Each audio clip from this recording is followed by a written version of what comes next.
Micah. All right, let's call the meeting of the Naperville Park District, June 24th, 2021 to order. Please rise for the Pledge of Allegiance. I pledge allegiance to the flag of the United States of America and to the republic for which it stands, one nation, under God, indivisible, with liberty and justice for all.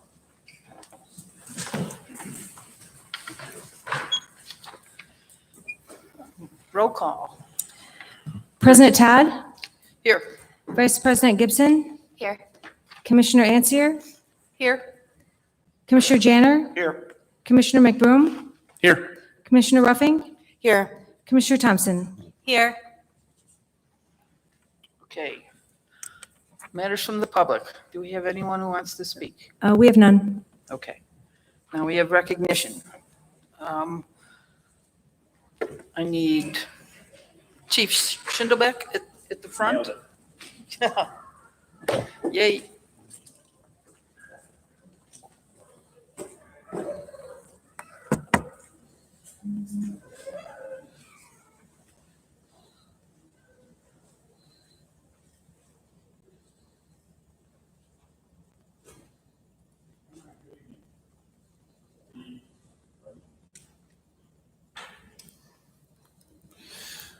The Officer Dave White Scholarship was established in 2006 by a local donor to encourage young people to pursue compassionate public service.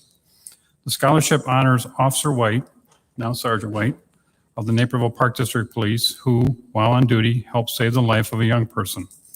The scholarship is open to applicants from the Naperville Park District Police, City of Naperville Police, City of Naperville Fire Department, Police Explorers, and Fire Explorers. In the past years, we have awarded the scholarship to applicants representing nearly all of these services. The scholarship is supported by private donors who have chosen to extend the scholarship beyond the initial 10-year pledge. Speaking on behalf of the Naperville Park District and all of the past scholarship recipients, we are grateful to the donors for their generosity and vision to support higher education and the families of our local first responders. I am pleased to announce that the winner of the 2021 scholarship is Ava Bezer, daughter of Naperville firefighter Lieutenant Benjamin Bezer, who is joining us in the back row tonight, who has served in his position for the past 19 years. Ava has taken on leadership roles in several community service initiatives. For example, she is the director of social media for Gifting for Thrifting, a nonprofit organization that collects and donates clothing. She also has participated in food drives with Northern Illinois Food Bank and Feed My Starving Children. As she stated in her application essay, quote, helping others so that we can all prosper together as a community is a reason for public service. Ava clearly models the attitude of service and concern for others that this award stands for. Ava, we are proud to award you the 2021 Officer White Scholarship and present you with the certificate that reads as follows. The Naperville Park District Board of Park Commissioners congratulates Ava Bezer, who was selected by the Officer David White Scholarship Panel as a recipient of the 2021 Officer David White Scholarship, dated this 24th day of June, 2021. Congratulations on this great achievement. We wish you the very best as you begin your first year in college this fall at the University of Arizona as you pursue a degree in landscape architecture. You could very well circle back to the Park District, it sounds like. All right, I would also like to take this opportunity to thank the members of the 2021 Scholarship Panel who spent time carefully reading and evaluating each application and essay according to the criteria established by the scholarship. The members of the panel include the following individuals: Bob Ross, Chief Human Resources Officer, Naperville Community Unit School District 203, Brad Wilson, Director of Recreation and Facilities, Naperville Park District, Kamala Martinez, past President and CEO, Kids Matter, Marcy Schatz, Deputy City Manager, City of Naperville, and Mike Riley, past President, Naperville Park District Board of Commissioners. Thank you again for your time, effort, and input during the application evaluation process.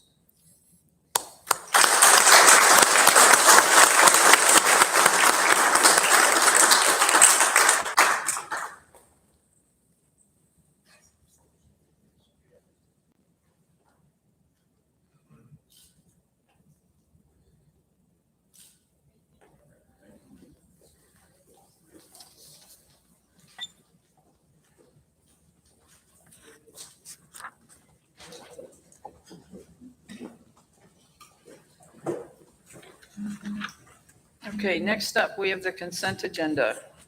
The executive director warns that all consent agenda item reports and memorandum comply with our board policy. Bridget, would you please read the items? Item 4.1, approve the appointments of Commissioners Josh McBroom and Leslie Ruffing to the Finance Committee.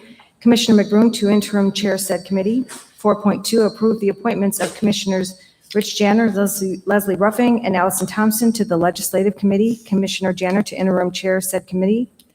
4.3, approve the appointments of Commissioners Rhonda Ansier and Allison Thompson to the Parks and Recreation Committee. Commissioner Ansier to interim chair said committee. 4.4, approve the appointment of Commissioner Mary Gibson to the Riverwalk Commission. 4.5, approve May 2021 disbursements made through the Bank of America Purchasing Card Program in the amount of $293,955.87. 4.6, approve June 10, 2021 regular meeting minutes. 4.7, approve ordinance 1000, authorizing a land use permit in favor of the city of Naperville for Country Lakes Park. 4.8, approve ordinance 1001, an ordinance accepting public improvements from Naperville elderly homes. And 4.9, approve ordinance 1002, authorizing a grant of license in favor of the Wheatland Township Road District for Springbrook Parkway. Thank you. Are there any items that should be removed from the consent agenda? Okay, so let's accept. Move to accept consent agenda items 4.1 through 4.9. Do I have a second? Second. Thank you. Roll call.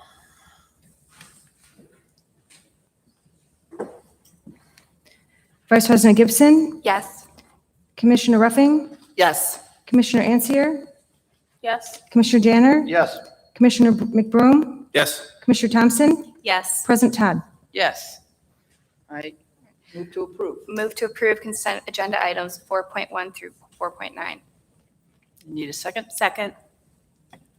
And this is just a voice vote, so all in favor? Aye. Aye. Thank you. All right. We don't have any unfinished business. New business, our discussion items. Let's see. We'll start out with Eric, I guess, Walnut Ridge Park Basketball Court renovation. Thank you. So this project was included in the June 18th weekly packet. The scope of work involves removal and replacing of asphalt basketball court, color coding, striping, and basketball goals. The intent is to bring a contract for this item to the board for consideration at a meeting in July. Pending contract approval, the project work is slated to commence in summer with the intent to reach substantial completion in early fall. So just an update on that item. Next week, any questions? Okay. Next is the central maintenance facility roof, snow and ice melt safety system installation. Yes, so this project was also included, overview within the June 18th weekly packet. The scope of work for this project includes installation of a snow and ice melt safety system on sections of the roof that extend over entry and main doors of the Naperville Park District Central Maintenance Facility located at Knock Park. The purpose of this project is enhance employee safety in the winter months, as the system will eliminate potential for snow and ice to fall to the ground where staff and vehicles enter and exit the facility. In addition, the system will eliminate the need for staff to manually remove snow and ice from the roof. As a safety-related item, this project was actually identified last winter after formulation and approval of the 2021 capital budget. Staff identified the approach of shifting the first phase of the administration building HVAC and installation improvements project in the amount of $100,000 from 2021 to 2022 in order to free up capital funds to complete this project of higher priority before the next winter season. Pending contract approval, work is expected to occur in late summer, early fall of this year. So just an update there that a contract is scheduled to be presented to the board for consideration in July. Any questions, comments? No? Okay. All right. The next item has gone away. There isn't the need to discuss potential fireworks for the Irish Fest. It's gone away. In its stead, we've put to talk about the tour. We had talked about taking a tour for the new commissioners, and I think staff wants to know what are the things you'd like to see.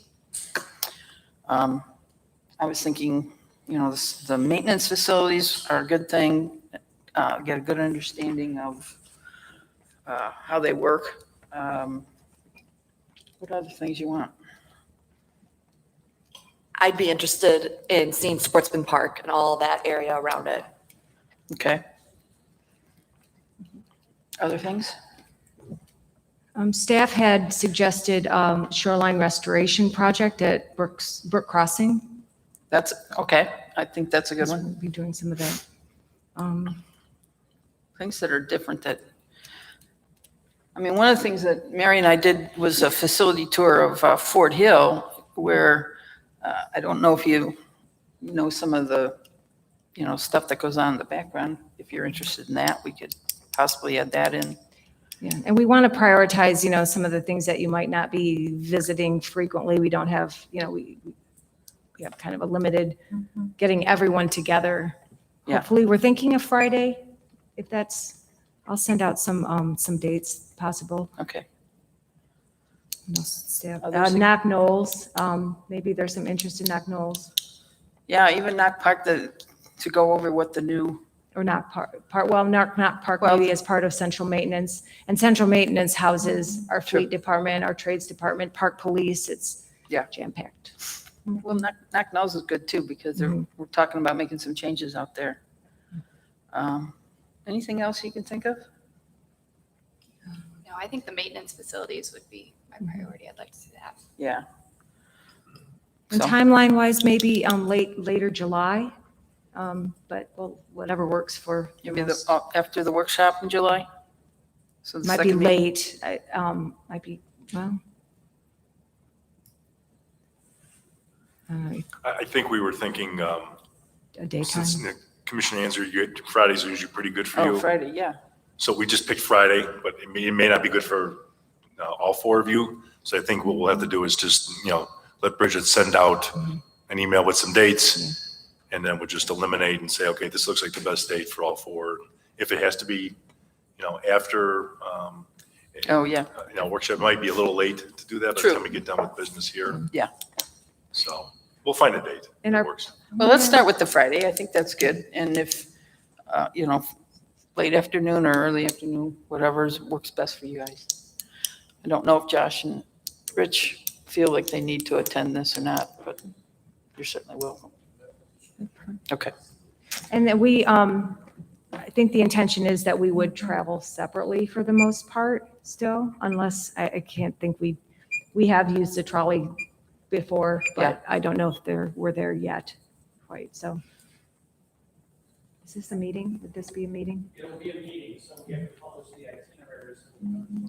Can attend to, yeah, Okay. Hey, wait, Bill, Bridget. absolutely. It's critical. And it's parade season. Yeah, parade of golf carts. Okay. If you come up with something else, why don't you just send it out to Bridget Yeah, and and she'll pass it coordinate. around. All right. Next item is the board meetings in the council chambers. So I hope you had a chance to just review my weekly packet memo. We were notified that we would have the opportunity to return back to council chambers for our regular first meeting of the month, that second Thursday.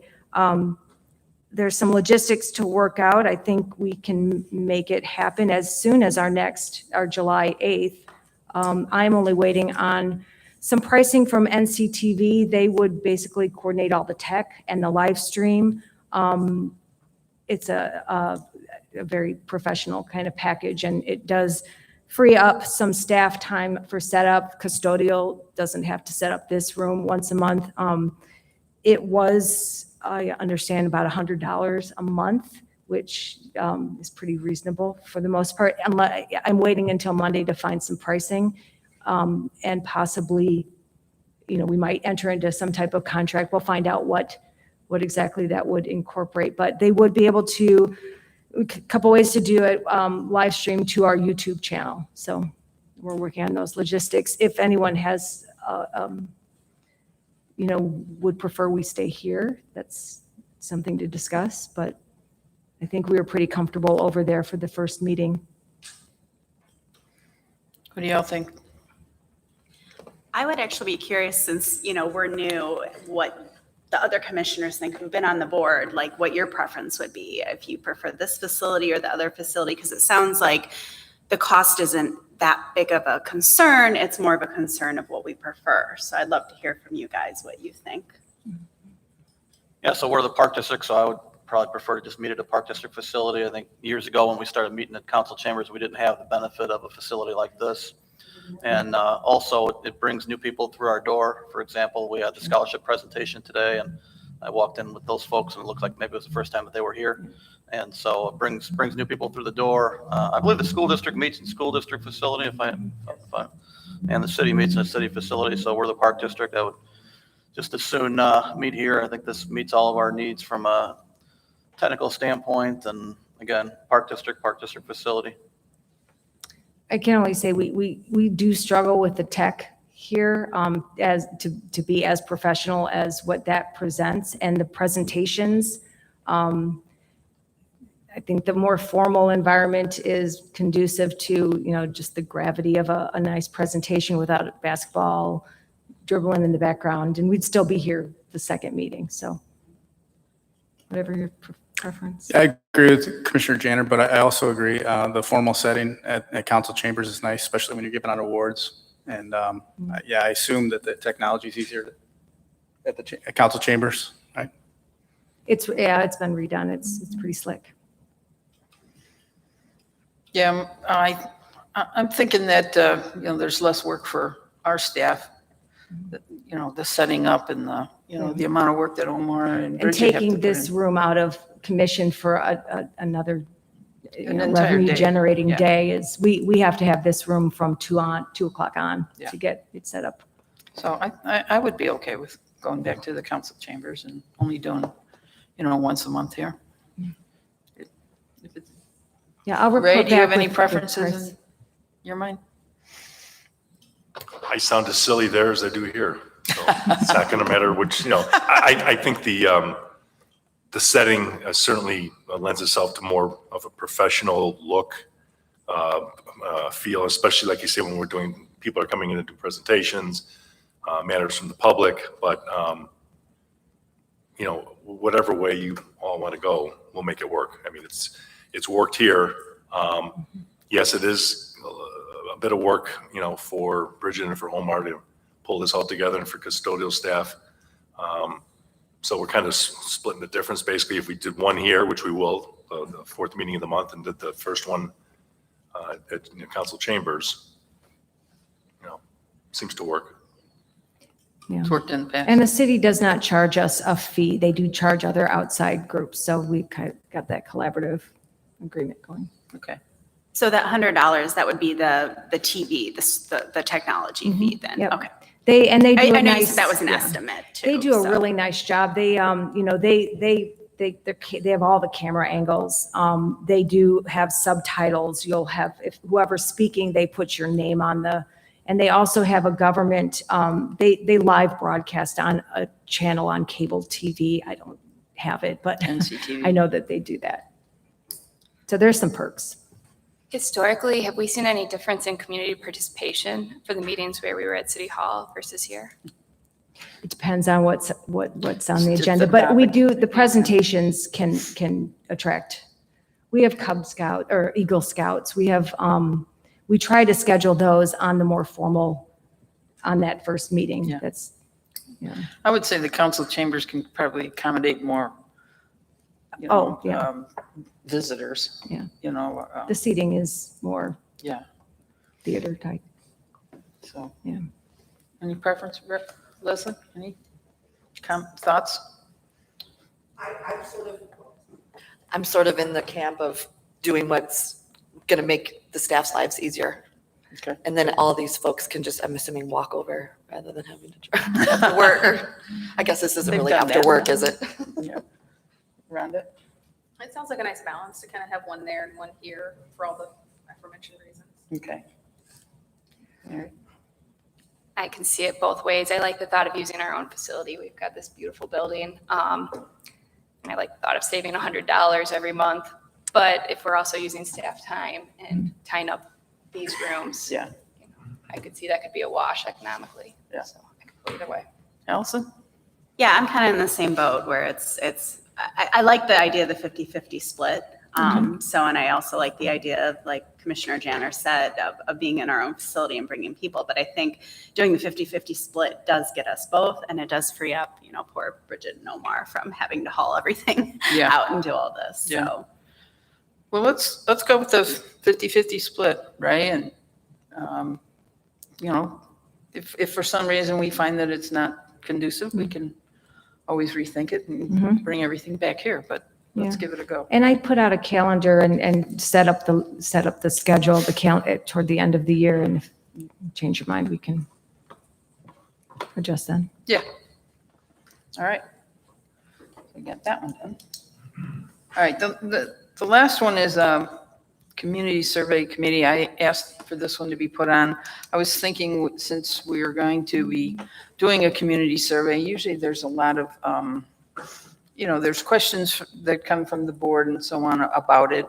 I thought, just like we do with everything else, it might be worthwhile for us to vet some of those things ahead of time and to create us a committee just for, as we're going to be doing the surveys, creating it, just having the questions to vet some of this stuff before. And then, of course, we'll bring it to the workshop so the full board will see it and then approve it all. But just wanted to get your input. Do you think it's needed, not needed? If you want, we can do it. If you don't think it's necessary, we don't need another committee. How has it been put together before? Pardon me? How has it been put together before, the survey? Well, Brad, do you want to speak on that? Come on up, Fred, Would you but please? I'll talk as you're walking. Generally speaking, the Park and Recs Committee oversees that process and has in the past.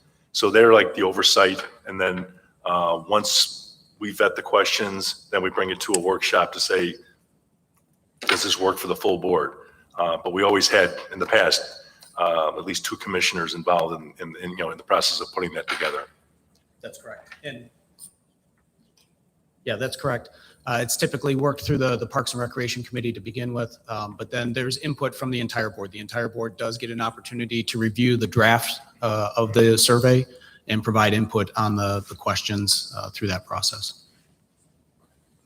And just a little bit somewhat related to the committee, since we're reformatting our committees today, just so everybody knows, the new commissioners, anybody can participate in any committee meeting. Just because you are not on that committee doesn't mean if you have an interest, and feel free to participate in any committee at any time. And I anticipate, as we look ahead to 2022, that we will be working the first quarter of that year, so during the winter months, to begin to put those questions and that survey together, with the survey then being released to the community in the spring. So what do y'all feel? I think it's worthwhile to have a committee on this. I Okay. think it's worthwhile to compile the questions. And I don't know if the committee's job would be to figure out how to get the survey to residents and things like that. But I know a lot of us would have new ideas about doing those as well, so. The firm that we contracted with for the survey, Acuity Research and Insights, they typically have the methods in place to be able to reach out to the community, and they have a number of ways to reach out and ensure for the park district that we are getting a statistically valid and representative survey of the community. So as we get closer, we can certainly have Acuity come in and speak with the board about that process too and discuss that. I mean, there's so many things on the agenda for Parks and Rec. That's why I thought maybe to have a separate one would be useful. That's all. Other comments, other input? So would it be doubling up basically? Because if Parks and Rec is working on it, or would this take this out of Parks and Recs and make it its own committee? The idea is to have its own committee. Not that it wouldn't come back to Parks and Rec at some point, but it could be vetted through the committee first. So, sort of all of the questions could hopefully be answered and then come to Parks and Rec and then through the rest of it. I just have a question, Brad. Does Acuity, do they create the survey? And when we talk about vetting it, we're just looking at what we want included, or do we actually come up with the questions? So we come up with the themes, the topics that we want to survey the community on. And then Acuity will work with us, with the district, to develop the questions. And they may have a few different types of questions for us to be able to look at. But really, we develop the themes, the topics, and then they will assist with putting the questions together. Hey, Brad, do you remember the last time we did the survey, what the approximate cost of the district was, A to Z on the survey? A to Z on the survey, I believe, was right around 36,000, 36 to 40,000, something around that price range. Yeah, so pretty significant investment. I mean, does it make sense to just do a special meeting on this particular topic? Because, I mean, for many, many months, we've been referring, hey, in the future, we're doing the survey just to make sure we get all hands on deck in terms of participation, instead of forming a committee that would meet temporarily, so to speak, just a special. I mean, we've done board retreats in the past, just a special meeting that we 100% bear down on this particular topic. Well, I think it takes a while to get through the vetting of everything because there's, a variety of topics and variety of approaches to it. I mean, certainly Acuity is, got the expertise, but there's, in my experience of going through these surveys is that there's always questions about, well, what about this? And what about that? Should we be asking about this? And all I'm looking for is if we can vet some of that early. I'm not sure trying to do it in one meeting is necessarily the way to do it because there's always, sort of an evolution of things. And certainly the entire board is going to see it multiple times. A bigger portion of the board, a different part of the board will see it when we get it to Parks and Rec. Hopefully most of the, questions have already been vetted, and then it'll come to a workshop where everybody can, ask their questions too. So it's not like we're keeping this a mystery, and I just thought if it makes sense to do it, let's do it. If folks don't think it makes sense, then, no big deal. We don't have to do it. Well, we're definitely relying on and I know you've been through this before too, the committees, both of you, your experience. And if this is something that has stuck out in your head as something that you think could really be useful, I would certainly be very supportive of that. Okay. Any other? I get a lot of eyes rolling at me here. I'd be happy to be on a committee for the survey. I think, having board input and involvement is worthwhile. Professionally, my background is in survey research, so happy to be on it. All right. So you good with that? Sure.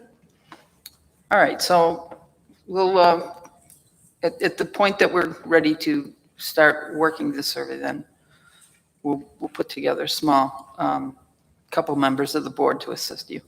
Okay. Okay? But we'll reach out to Acuity as we get a little bit later into this year, discuss the process and the timeline. Yeah. Along with Yeah, we don't have to create it today. Yep, absolutely. And we can just, we're not trying to make your job harder. Just trying to see if we can vet some of this stuff earlier so that, it'll go through the rest of it fairly easy. Thank you, Brad. All right. That's all the discussion items. Now we just have department updates. So we get to start with administration. Bridget? Invitation to NRPA's conference in Nashville, Tennessee. We are a premier agency, so we do have priority registration. I'd like to find out definite interest by the early bird date of August 6th, and also your preference for a virtual experience or in person. So there's a lot of value for, going in person, meeting other agencies and other commissioners. So put some thought into that. And if you have any questions, let me know. I'll reach out to NRPA to get more information. I don't have an itinerary for them yet. And just travel arrangements. We'll discuss how that works out as well. I would just like to add, I'd certainly like to encourage the new commissioners to attend. It's certainly a worthwhile activity. I believe there's an awful lot of information that can be gained from this. I've gone to it many, many times, and, we'll certainly step back to, because we don't send to everyone, but I think it's a worthwhile activity for the new commissioners. So if you can make it, you should do it. And we do have staff, at least Katie for sure is planning to go. We'll find out who else is interested. We do anticipate getting our reaccreditation from CAPRA. Yes. At that point too. Also, just really circling back on meetings, one nice advantage of our workshop informal meetings is we were all seated together. We'd like to maybe return to that where we're all seated, not so separated from the staff in the audience. So maybe some thought into that if we're comfortable putting everyone in the same space again. Any thoughts? Are there any protocols that govern this anymore, or is it pretty much open now? 2 more days. Okay.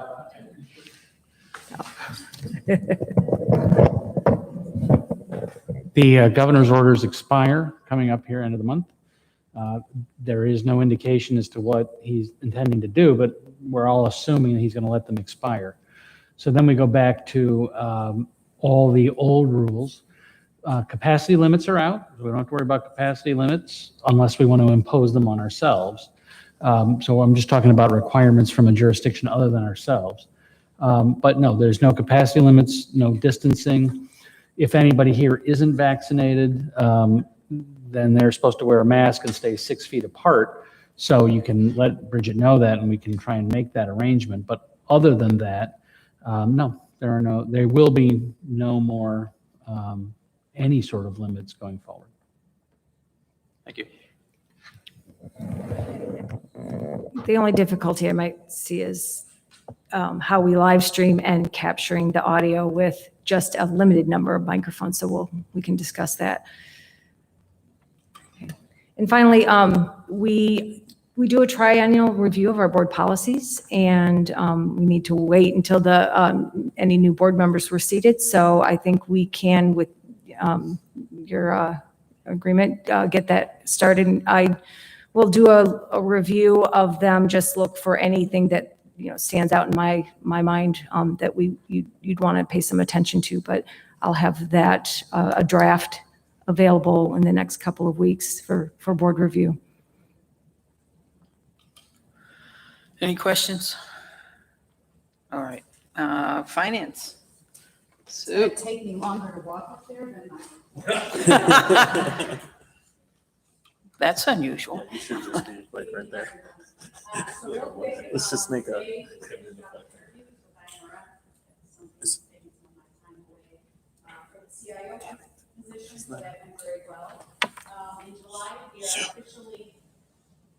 Sorry. In July, we're officially kicking off our budget season. We'll start with staff budget training, and you'll hear more on the calendar going forward.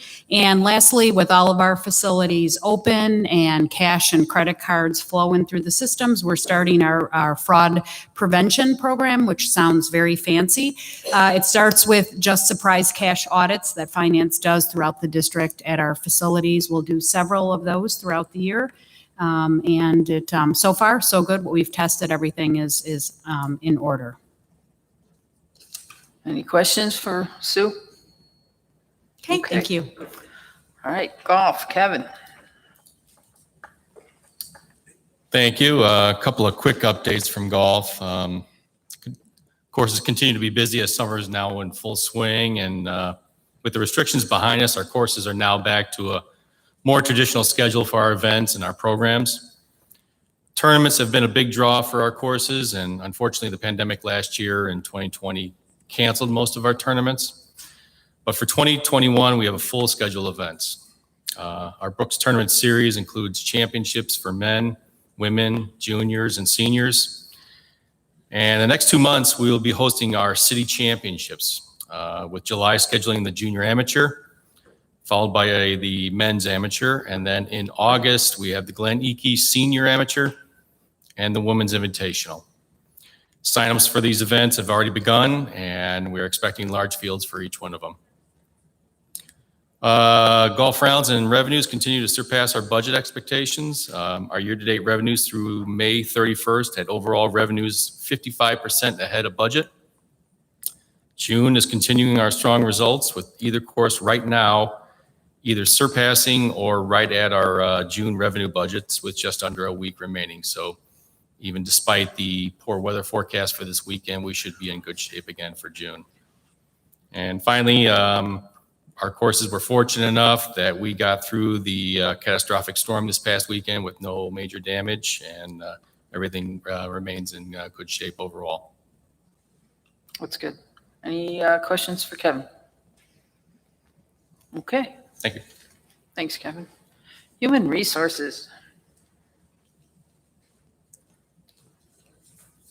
Good evening. Did you turn this off? Oh, no, it is on. Okay. So make sure Omar didn't jump up in the back and wave at me.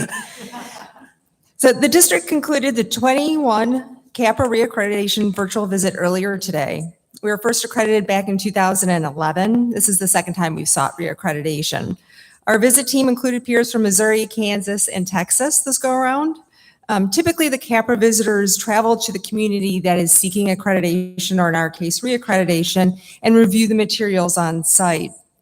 These on-site visits offer the opportunity to provide clarification on anything, answer questions in the moment, and show off our facilities and our operations. The virtual visit format necessitated a shift in our approach, though. So yesterday, over Zoom, staff showcased facilities, cooperative efforts, and district operations utilizing interviews and news segments previously produced by NCTV. Our visitors noted that the videos made them feel like they were actually here and that they were very impressed with what they saw. The positive comments continued throughout our closing meeting this morning. The visitors asked for permission to use our documents that they reviewed as part of our self-assessment back in their own communities. The visit team commented on how well our team works together, the longevity of the service of our staff, our tendency to promote from within, and the apparent good culture of our organization. One of our visitors was especially impressed with the fact that the district had an established pandemic plan well ahead of COVID-19. Aileen McEldowney's organization skills were also key to a good experience for our visit team. Our assessment was completed in board docs, which was kind of cool because it was another reason to use board docs that we hadn't thought of. And Aileen completed everything before she went out on leave. So for us, the B team, Bridget and I, we are especially grateful that she got all that together. While the visit team doesn't award the accreditation, or in our case, the reaccreditation, we don't have a reason to be concerned that it won't happen and be awarded at the commission's meeting at NRPA in Nashville in September. Any questions about the visit or anything? Any questions? No? Okay. Okay, we're glad it's done. Yeah, thanks for Katie. IT. Awesome. You're so excited. During the summer months, our efforts all go towards just support. We don't really do any type of project work. We don't want to make any major changes that'll give anybody back their headaches or their staff or our customers. So right now we're just on full support mode. All the departments are, up and rolling. And we do have a lot of projects that are scheduled to start as soon as the season's over. So right now, it's full support mode. Nothing really huge to report. So, any questions? Hey, Omar, quick question. I noticed one of the trends with Wi-Fi, at least in the business world is people, if they want to get on the Wi-Fi, they have to enter either their email address or cell phone number or just a little bit of information about themselves, and then you can capture that data and use it to market to those folks, whatever programs. Is that anything we've ever considered, or what do you think of that idea? So we actually do that here, and we do that at a lot of our public facilities. But what we're after is actually where people are coming from. So we can actually have a dashboard with Wi-Fi data that tells us where people are coming from, or where they're telling us they're coming from. So what exactly are we capturing? What exactly are we capturing when someone gets onto the Wi-Fi? So what we're capturing is email address, or someone can authenticate utilizing Facebook to their Facebook profile. And that is through our agreement for the free Wi-Fi that we have at the 8 facilities. And then what happens with that data then once we... Thanks to Dirk, nothing. We are simply collecting it from our end to see how many repeat visitors we have, how many new visitors we have, how many one-time visitors we have. So really it's just for our purposes of knowing, for example, I can tell you right now there's a lot of repeat visitors to the beach, but we also have a lot of new visitors to the Riverwalk Cafe. Is there anything, because we're a public agency, that prohibits us from using that to market other programs? I don't know that there is legally. We have just chosen not to because we, respecting people's privacy. So we haven't done anything with that. And it was actually one of the things in working with Dirk that we were very cautious of, to make sure that no one could use that data to market to people. Hey, I don't mean anyone from the outside. I just mean our own staff marketing our own programs. Yeah, I mean, that's a question that we can discuss, but I don't know. I mean, we're already using, ActiveNet to email out to all active users. So I'm not sure. That could be something to look at. I just don't know what the potential of double marketing to some of those people could be. Because we have, and correct me if I'm wrong, we're using, what's the software we're using for the marketing? Yeah, we're using GetResponse.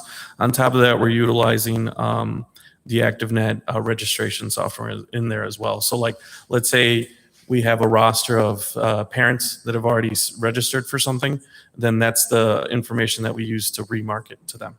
All right, you just take the duplicates out. Yeah, this was interested in your thoughts on that. Yeah, I mean, it might be a better question for Sam, Okay. Or an overall just kind of a methodology for it. But yeah, we have been collecting that for some time. We've just never made that choice to, utilize it.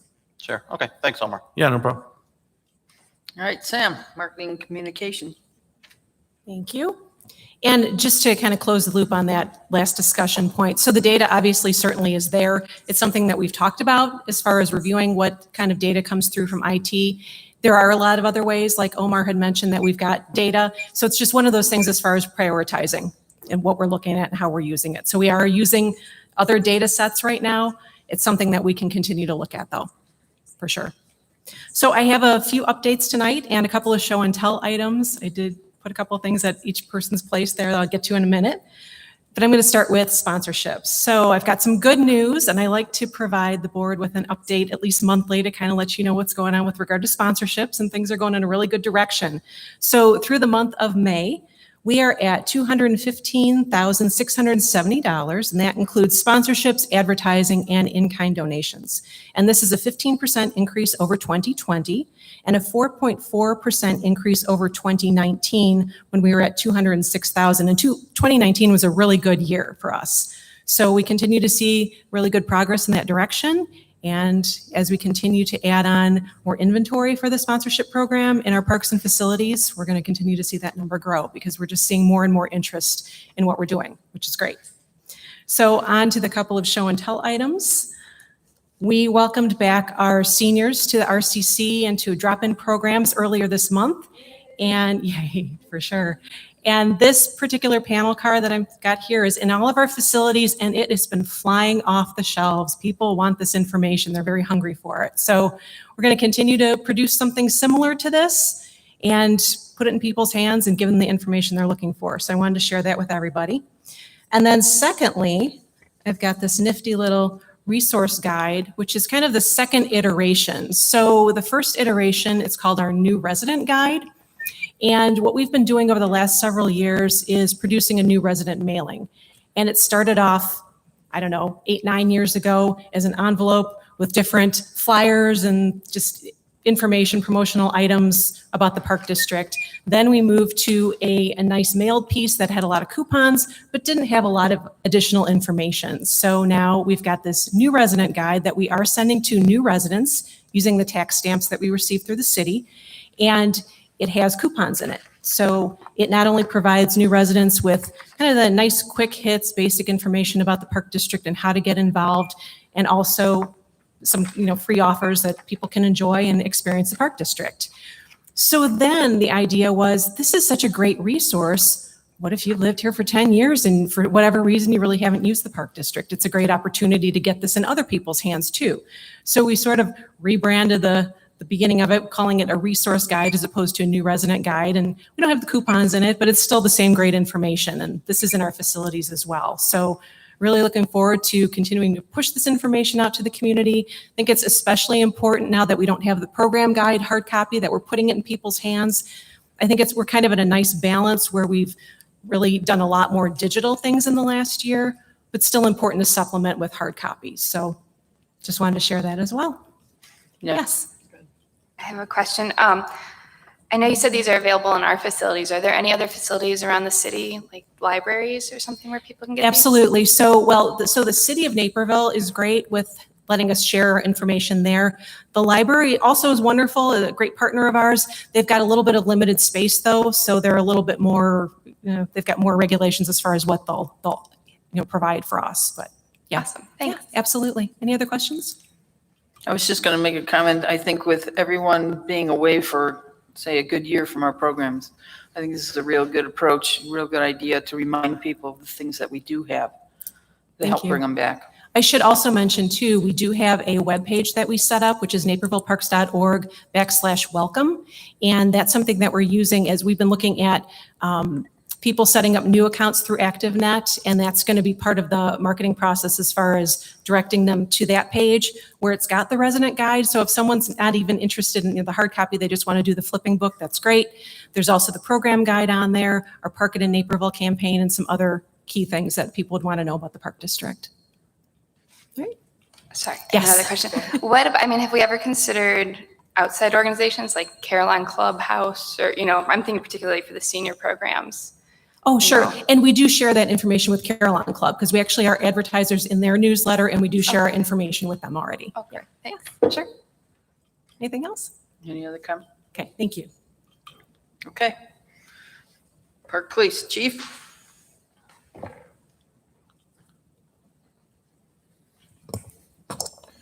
All right, in terms of what we've been doing on the police side of things, we've started up the PSO, the daily PSO patrols, Park Service officers in and around Centennial Beach and the Riverwalk. We began our evening bicycle patrols that typically go from the bike path on Ogden Avenue all the way down to Hobson Road. We have started what we call our sunrise plain clothes bike patrols, just to see who's out doing what at sunrise in some of our parks and pathways. We have their ATVs out. We recently assisted the city with the half marathon / 10K that started down at Centennial Beach and ended at the Grand Pavilion down behind the VFW. Roughly 2,000 runners participated in that event. We are finalizing the details for the salute, which begins a week from tomorrow down at Rotary Hill. It'll be on Friday night from 5 to 10. Saturday morning, there's a kids component on Rotary Hill from 9 to 1. Then the hill will be closed to the public for about 3 hours and it'll start up again on Saturday night. And then Sunday night, it'll culminate down at Frontier Park behind Nequa Valley with the fireworks show. We continue planning for Irish Fest. We have Last Fling on horizon, as well as the Sprint Triathlon. The last thing that I would mention is that we did actually have 2 officers that were working when the tornado hit in town. They responded with the city cars, and we actually used our F-150 pickup truck to literally drive over sidewalks and through people's lawns to get to people that were injured and actually transport them back to waiting ambulances that couldn't get closer than 2, 3, 4 blocks away. So it was good to see them assist in the city and be able to utilize our vehicles to get to places that maybe they couldn't. So Any questions? Okay, Parks, Tim.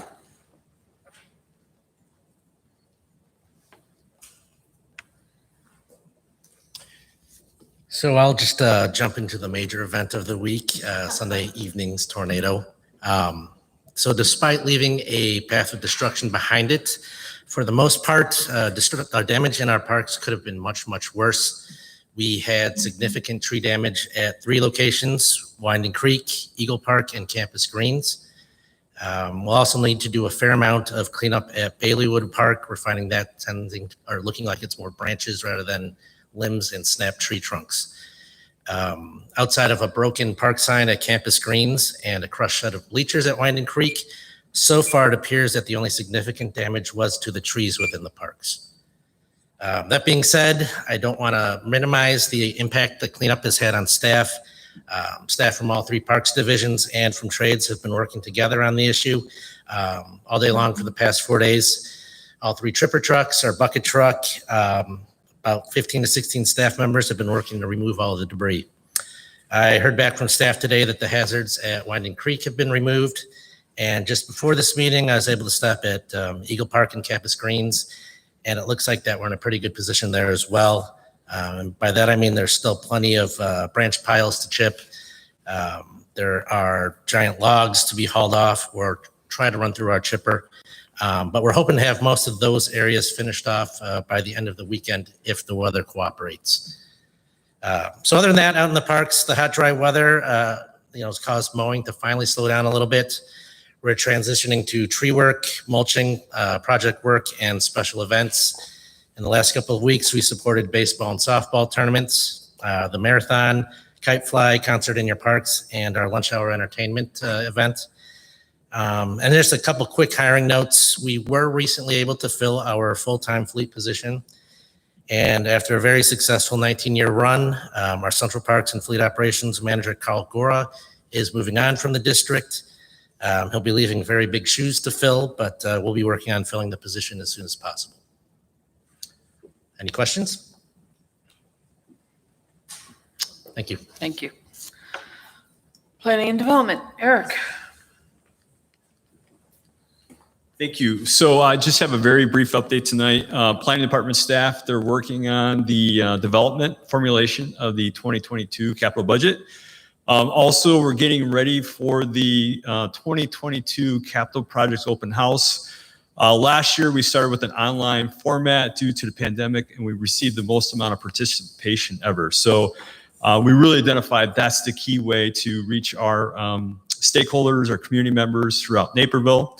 We're going to start that probably late July and have that wrap up in early August. And then all the input we received from that capital projects open house. So we just present digital boards and summaries online.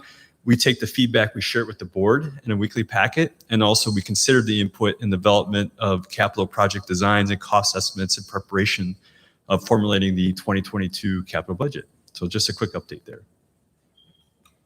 Any questions? Thank you. Okay, Recreation, Brad.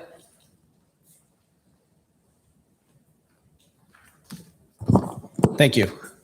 So this weekend, we have a couple of events to note. The Earth Day Fair, typically held in the spring at the Fort Hill Activity Center. We had moved it outdoors to the Knock Knolls Park, just outside of the Knock Knolls Nature Center. That will take place this Sunday from 1 to 4, weather permitting. So we are watching that very closely. We have 24 exhibitors that will be part of that, really highlighting various environmental initiatives and providing environmental education materials to those who attend. So parking will be available at Knock Knolls Park in the parking lot along the road at Knock Knolls, as well as partnering with the Conservation Foundation to use one of their fields for parking there.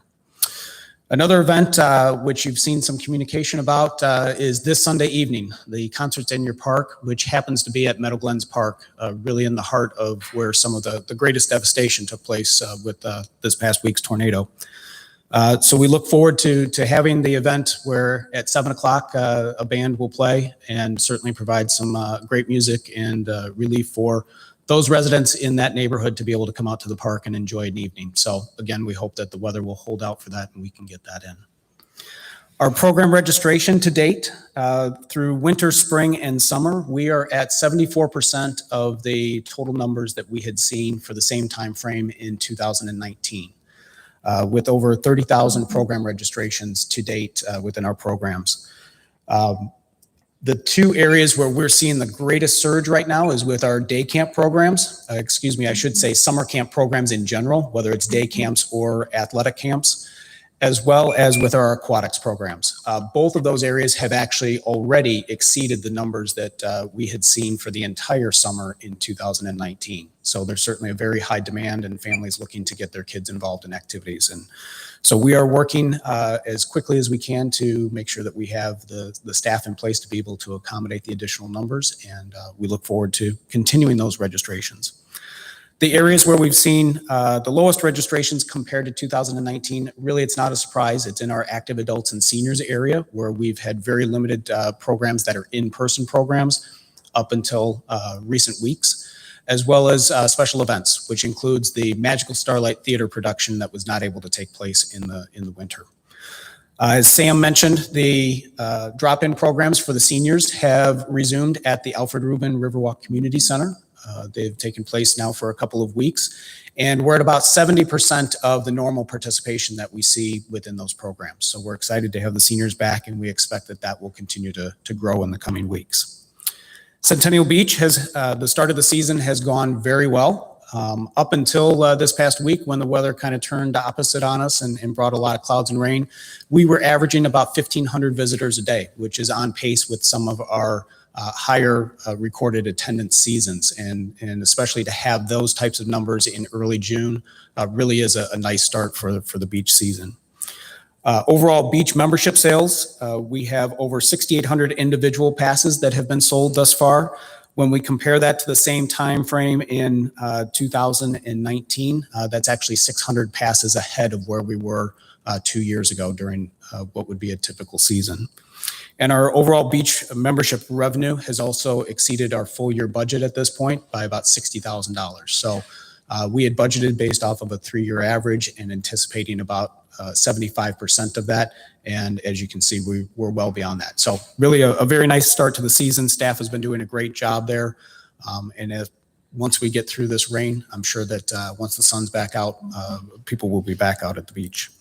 And then one last item is the volunteer celebration, which has been an event held annually by the Park District at Centennial Beach, inviting volunteers to bring their families out for an evening of swimming. We feed them dinner, we have raffles, so on. We were unable to hold that last year, and we are planning to resume that again this summer. So plans are in the works right now to reintroduce that, most likely on a date in late July. And as those details become available, I'll make sure to get those shared with the board, and we would certainly love to have you out there to greet the volunteers. Hey, Brad, as far as the concert goes, I mean, I'm sure many people maybe from outside the neighborhood will visit just to show support. What's the story on donations and everything like that? I'm sure that might be a common question out there, like, hey, we came in from out of town, how do we help, kind of a deal? What's the answer on that? And with donations, we're directing them to the city's website where there's some information available for donations. We included that even in the press release that went out today regarding the concert. So then will someone make those remarks like, hey, if you want to help or whatever, here's how to do it? Yep, we plan to have, I believe the mayor is going to speak, Ray is planning to speak, as well as a member of our board. Right, now I saw that. I just want to make sure that someone's going to point out where they can do the donations. Yep, Okay. absolutely. Thank you. Any other comments? Okay, thanks, Brad. All right, the next regular meeting for the Board of Commissioners is July 8th at 7 p.m. Location will be determined, so stay tuned. And we do have executive session. All right. Move to adjourn to executive session to discuss land acquisition under Section 2C5 of the Open Meetings Act. Second. Roll call. Vice President Gibson, Yes. Commissioner Thompson, Yes. Commissioner Ansier, Yes. Commissioner Janner, Yes. Commissioner McBroom, Yes. Commissioner Ruffing, Yes. President Todd. Yes.